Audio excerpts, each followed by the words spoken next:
DreamHack Open is brought to you by Intel, Corsair, MSI, and Monster Energy.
But it's getting cold.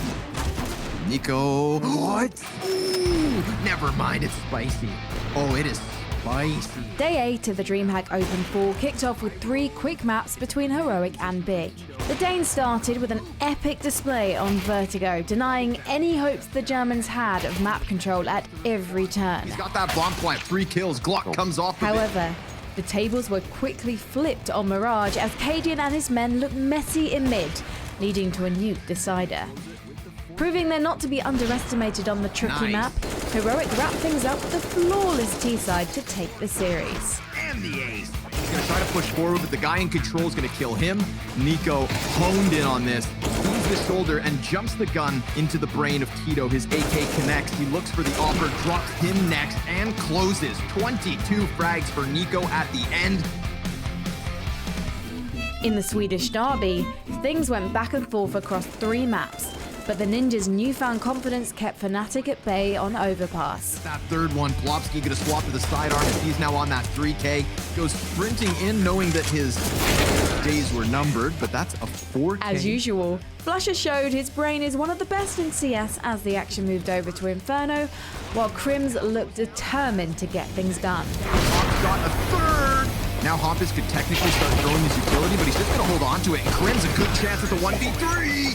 Once the third map, Vertigo, was reached, MIP's element of surprise took Fnatic out of the running, with former teammate Twist shredding his way through the defense to bring the series to a close in the Ninjas' favor. Catching him off guard, exactly!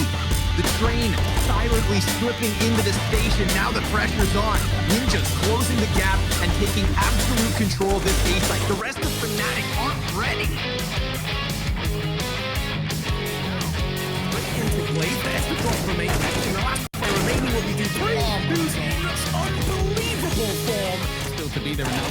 Astralis made Nuke their playground, shutting down Zywoo, commanding every inch of the power plant and scaring the buzz out of the French side. But if Nuke belonged to Device and Dupree, Dust 2 was a shooting range for Zywoo. Okay. Honest and Blade's got a 4th. He could be on for the ace, but Zywoo takes it away from him. Through where the remaining CTs are flicking up into the head of Device. He has enough time to feasibly clutch this. He's still kicking. And you cannot disrespect this man because he will punish you. Storm Zywoo comes in and leaves nothing but carnage in his wake. That's outrageous. The French team continued their successful defense to kick off Overpass 12-3, and even though the Danes dug deep to avoid defeat when the side switched, Vitality booked their spot in the grand final. Inside as the USPs are close to get the block. Dupree is holding on for 3 kills. Feed from Acetage was unbelievable. And now that does put a couple of doubts, a couple of awkward moments in play. Zywoo capitalizes with 2 big off frags. Welcome, ladies and gentlemen, to DreamHack Open Fall. It's been a roller coaster ride of Counter-Strike over the past week, but now just 4 teams remain in the running for the crown. Today, we will be cutting that competition in half once again as we see who will be leading to take on Vitality in our grand finals tomorrow. But of course, I've got to have my wonderful panel of analysts to join me to break this day of action down. Joining me up here, the wonderful Maui and Potter. Maui, I know it's early for you over there in Hawaii, but are you excited to be getting into today? Yeah, definitely. These teams are really heating up at this point in the tournament, and everybody that's here deserves it. Yeah, they do indeed. And it's almost crazy to say, Potter, this is our penultimate day of action here at DreamHack Open Fall. It's gone by so fast, but we've still got so much coming up.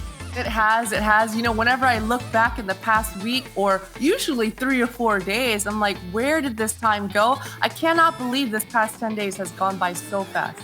Yeah, it's been absolutely nuts. And of course, big shout out to our sponsors, MSI, Corsair, Monster Energy, Intel, and DTS for joining us on this wonderful roller coaster ride of Counter-Strike. And we are not done yet. So much promising to deliver today here at DreamHack Open Fall. But of course, we've got to start our day off with a little bit of nostalgia as we talk about DreamHack Open's legacy. And for this one, we're rolling back the years all the way to 2015, where a certain Brazilian roster started to make waves.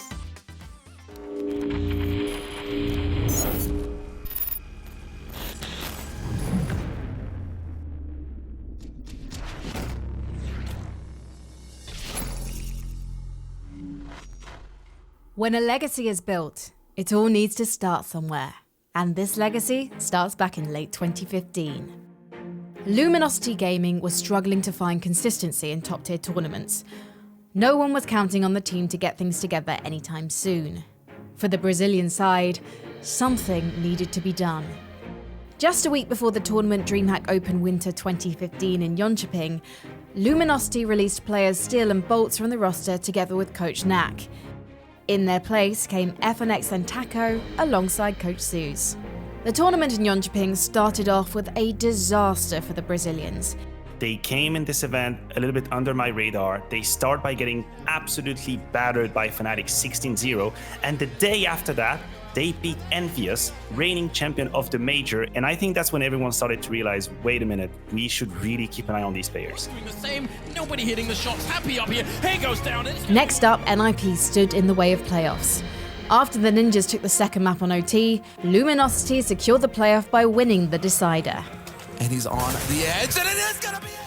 Luminosity just kept on performing, winning the semi-final against Team Solo Mid, taking them into the finals for a rematch against Fnatic. Can he smash the dreams of Luminosity? Even though they didn't win the final, they showed what they were capable of. And the start of their legacy was a fact. The following year, the squad won both majors Columbus and Cologne, the latter one under their new flag of SK Gaming. And it all began at DreamHack Open Winter 2015.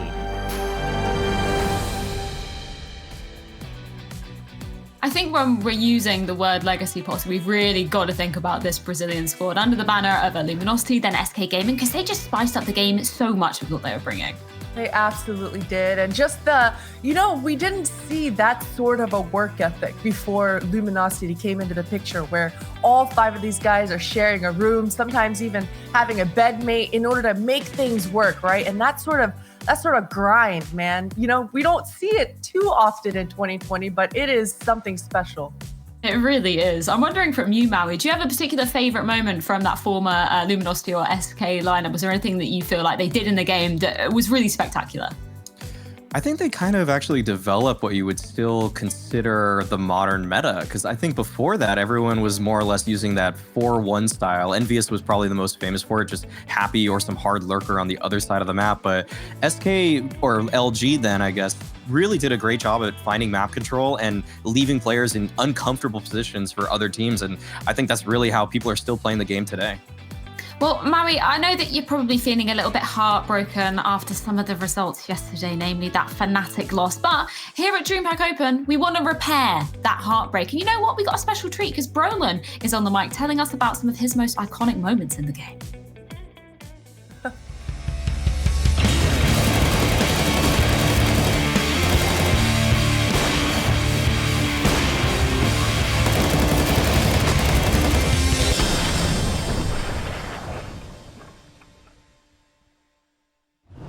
towards this A site from both sides. Mousesport's going again for this set piece. Brolin once more close on ramp, has got to do it all.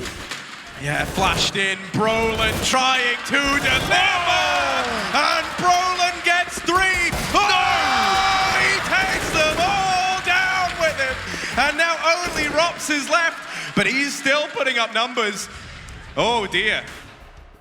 Okay, this is a play for Mousesports in Grand Finals in Odense, and this is when I played against around the A site on Mirage, and I had a play that I like to get a flashbang from Crames into slope, and I will be ready.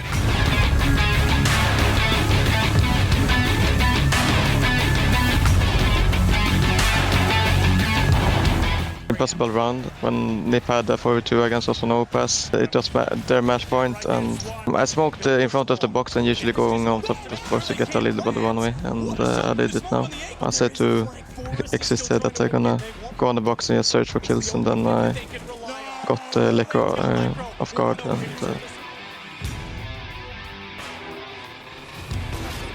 Oh dear, things are arriving, so it's...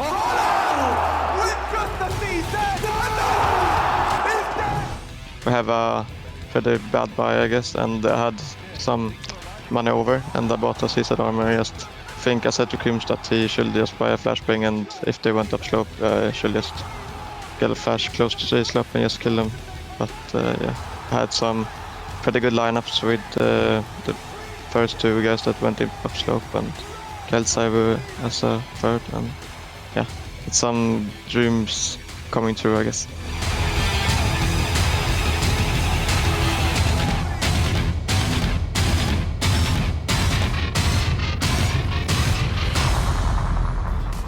Man, I love watching Brolin clips so much, Maui. He's just so fearless. He's not afraid to get stuff done. He just loves going in for it. Yeah, especially when he gets a nice flash like that from Crims. 2 of those clips, I think, were set up by a flash towards that A ramp. So really cool stuff. It's a shame he doesn't actually play A anymore because he has so many highlights there. But still, great stuff. And it's fun to look back at those memories. Yeah, it is fun indeed. And I think what's crazy, Potter, is we've got to remember this kid is only 18, right? He started on Fnatic when he was 16. It's absolutely nuts. This guy hasn't even reached his full potential as a player yet. Exactly. Now he's starting to play the bomb sites that he wants to play, right? Because when he was 16, he got kind of relegated towards that A bomb site on Mirage. That's what tends to happen when you're the newbie, when you're the newcomer. But definitely, Maui's right, man. He looks like a rock star towards that A, but I'm sure as he's gelling and Fnatic are getting better, he's going to have a lot more highlights just like that. Well, of course, we gave some props to Crims there for throwing the flashbang for Brolin to get those star plays. And I think with that, we can begin to talk about the perfect teammate in a team. And what better way to do it than to start off with some opinions from some of the players in the competition. A great teammate is a guy who can sacrifice anything for you, like jumping in peaks, flashing, and boosting the team in a confidence way, stuff like that. Showing up on time, having respect for your teammates, being able to sacrifice yourself, being well prepared, making sure that you put in your maximum effort every time. That's some of the key words, I would say. The perfect teammate should be a hardworking guy. He should be humble and be like good mate outside of the game also. A good teammate should have a good communication. A perfect teammate is just someone who cares about winning. To me, it's like an overall package. You have to be a super nice guy, like social-wise. And I think if you have a good mood and a good sense of humor, that's basically the perfect teammate to me. Alu exemplifying the good communication there, short and sweet from the Finnish man. I'm wondering from your perspective, Maui, what makes a good teammate in your eyes? My favorite teammates when I played MDL were always guys that if they made a mistake the previous time, they found pragmatic solutions to what happened the previous day. People that came with a renewed sense of energy every single day and are just happy to be there at least. Yeah, I like that. A new lease of life and still loving the game as well. What about you, Potter? Who are your favorite teammates to be playing with? Oh man, I've got a lot of favorite teammates, but the favorite ones that I had were the ones that kept me accountable. I think when you've got 5 people working together for one goal, things can get dicey sometimes. Everyone's got different priorities. So definitely keeping each other accountable and respecting each other's time. I think that's a huge one. Now, I'm going to bring this out of the woodwork here, but Maui, I want to ask you, who do you think your favorite teammate in the pro CS scene would be? Who would you really love to be playing alongside? Are there any particular names? Oh man, instantly coming to mind is just BlameF. I feel like if that guy's on my team, I'm gonna give it 110%. I'm gonna push myself in ways I didn't even think were possible. So I've got to give it to him. That guy's always got over 100 hours in the past 2 weeks too. And him and Simple, I think, are the only two people that are consistently there with just that real hard work ethic. Yeah, I know you love it when you see players practicing or preparing coming into tournaments. What about you, Potter? Anybody from the Counter-Strike scene that you would love to have on your team? Oh man, I guess it's gotta be Stavin, man. Stone. Just because the way that his demeanor when I first saw him coming into the scene and his demeanor now, it's completely different. He's on the rise, and I can't even imagine where he's gonna be a year from now. So I want to be his teammate throughout that year. Well, speaking of Stan, of course, we have to get down to business as he'll be stepping up in our first game of the day. One last lifeline for both of these teams and a chance to continue into that coveted grand final. It's all coming up after the Nordic Vikings of NIP and Heroic are locking horns.